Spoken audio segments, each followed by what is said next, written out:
అసలైన ఓజీ గురించి ఎప్పుడన్నా విన్నారా?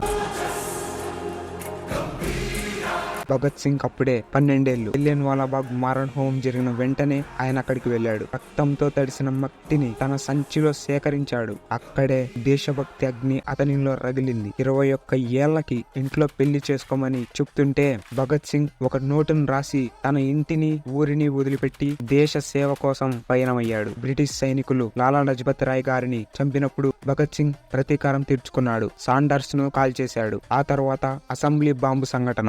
అసెంబ్లీలోకి బాంబు విసిరి పారిపోకుండా అక్కడే ఉండి ఇన్క్విలాబ్ జిందాబాద్ అని అరుస్తూ లొంగిపోయాడు. జైల్లో 100 రోజులు నిరాహార దీక్ష చేసి భారత ఖైదీలకు సమాన హక్కులు కావాలని పోరాడారు. మార్చి 23, 1931 కేవలం 23 ఏళ్ల వయసులోనే భయపడకుండా ఉరితాడిని నవ్వుతూ ఆహ్వానించాడు. ఇవన్నీ ఒక్క వ్యక్తికే సాధ్యం. అతనే భగత్ సింగ్. అసలైన ఓజీ ఇతను. Happy birthday Bhagat Singh.